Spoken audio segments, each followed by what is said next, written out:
Good morning. I'm John Becker. I'm the Madison County Board Chairman. And before I turn it over to Eric Faisst, and he will talk about it also, we're getting a lot of calls about face coverings. And it's all you need is a simple bandana, such as this. Just fold it, put it on. A t-shirt, anything like that will work as a face covering.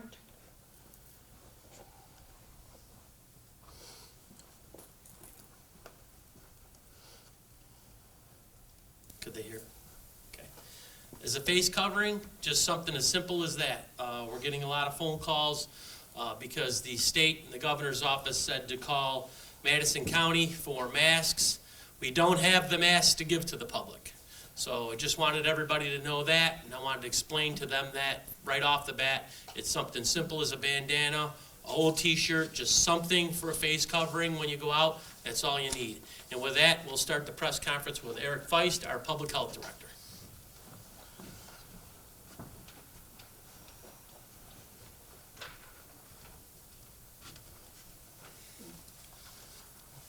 Thank you, Mr. Chairman, and good morning, everyone. I'm just going to go ahead and get started with the numbers. So far, we've had 911 people tested so far.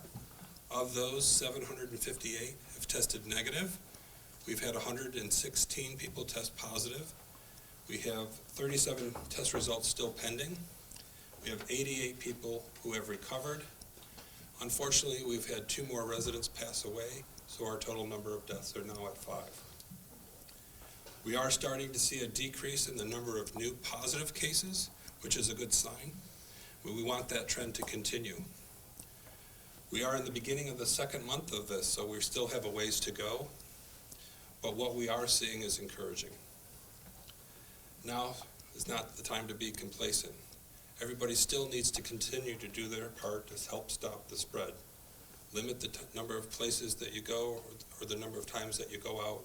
Practice personal hygiene, and wear a face covering when you're in public.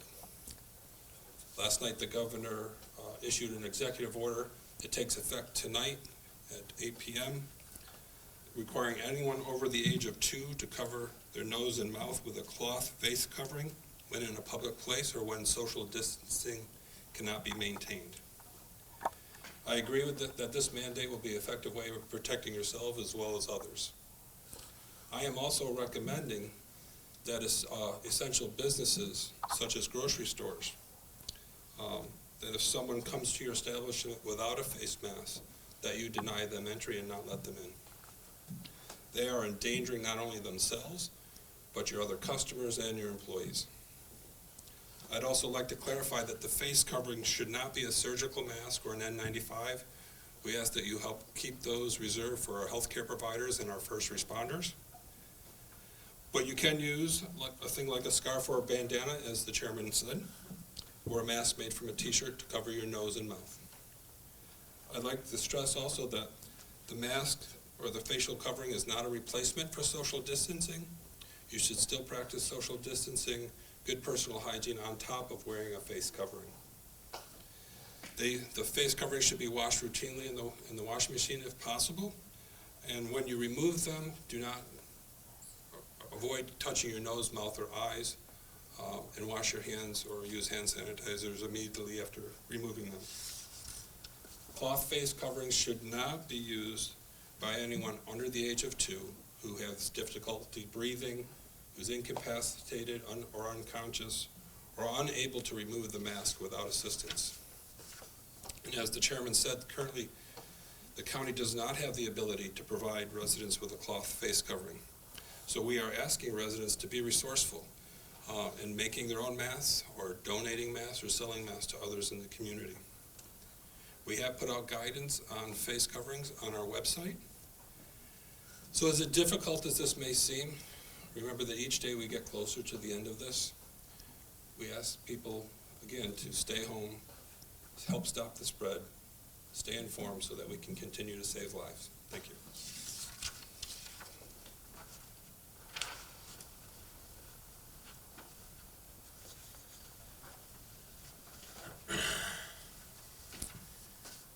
Okay, with that, Thank you, Eric. Thank you for all your hard work and your team at our Public Health Department. Again, I want to thank all of our employees for all their hard work and dedication on getting the information out that the public needs to be informed and make sound, good decisions.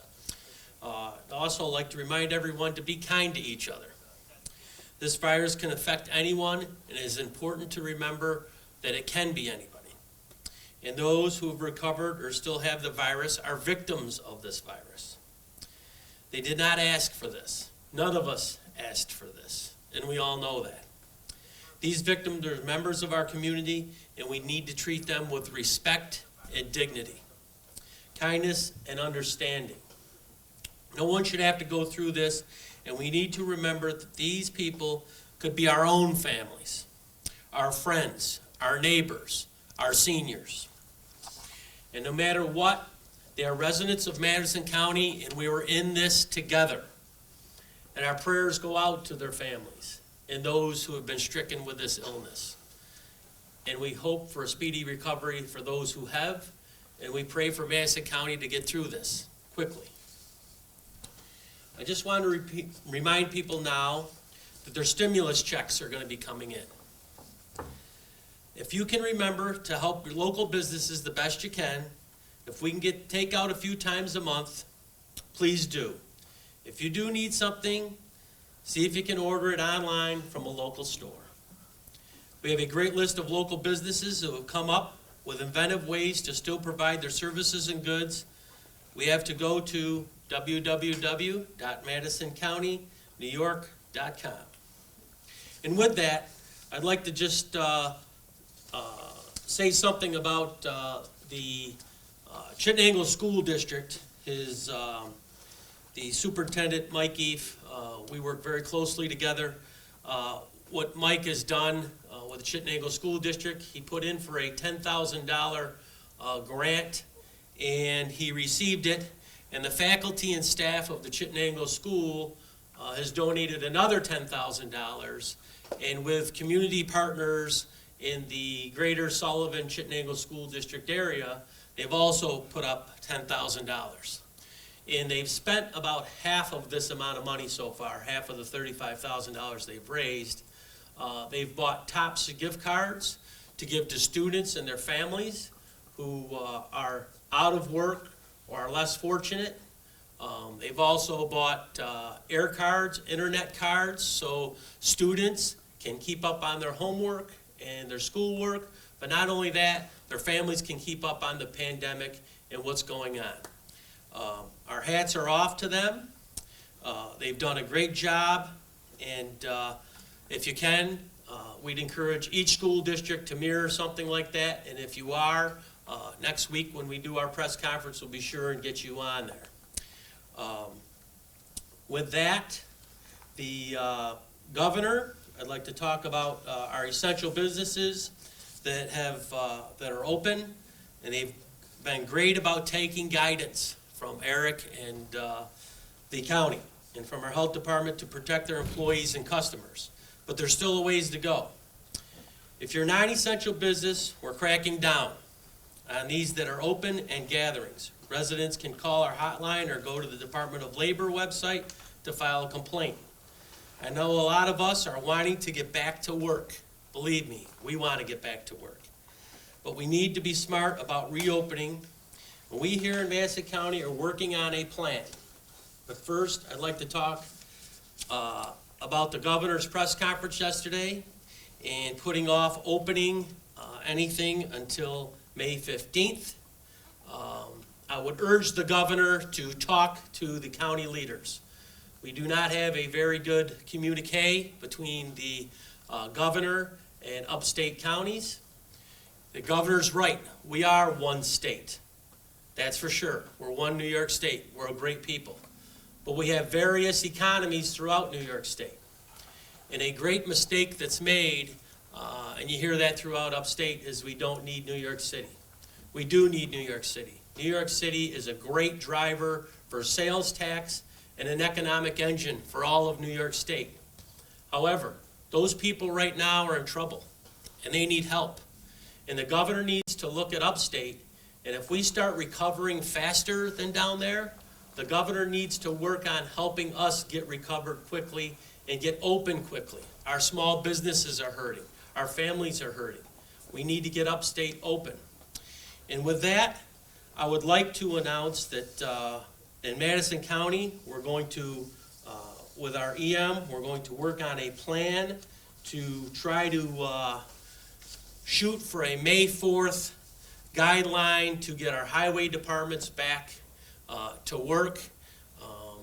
Hopefully we'll have guidelines for some of our businesses to get back to work. That gives us about 2.5 weeks. As Eric said, our public health director, our numbers are coming down, and it's great. People in Madison County are doing what they're supposed to. The curve, we're almost flat with the curve, and in 2 weeks we'll see what will happen. But we need to start planning on getting back on our feet. But in the meantime, we still need to practice our social distancing, our face coverings, our hand washings, so that when we get to the 2-week mark or the 1-month mark that the governor wants, we're ready to open for business. And on that, I want to announce that we're going to have a Madison County Recovery Task Force. The focus of the task force will be to begin on dialogue about our recovery efforts and consider best practices that can move Madison County towards recovery. The task force will recommend to the chairman and the MAC group a path forward. The task force sector members will be Madison County government, the chairman, the director of our public health, the director of our economic development, and our workforce development director, as well as a handful of local businesses. We will be focusing first on our highway departments, then our transportation and logistics sector, our hospitals and healthcare sector, our faith community, which is very important right now, our retail sector, our manufacturing sector, our agricultural sector. Right now, we're in the springtime. It's getting time for our farmers to be planting their corn and their crops to get ready for the summer season, and there'll be a bustle of activity when the weather gets better. Our education sector, which I don't suspect that the schools will probably open until the fall time now, but how do we best collaborate with our schools, as I just said, with the Chittenango School District, to help our students get the internet access they need to help them move forward with their lives. We're in an unprecedented time right now. Our tourism sector, our hospitality sector, our affected and functional needs community, our financial sector, our not-for-profit sector, and our first response sector. Our team here in Madison County will be working on that to see, we're going to put together some plans on whether we open in 2 weeks or a month, but it will be a plan, and we, of course, need to see all the data coming in from our health department. And while we are doing that, I would like to put together a multi-county recovery group for Central New York. The multi-county recovery working group will consider how the counties in the region need to coordinate efforts towards a recovery from this COVID-19.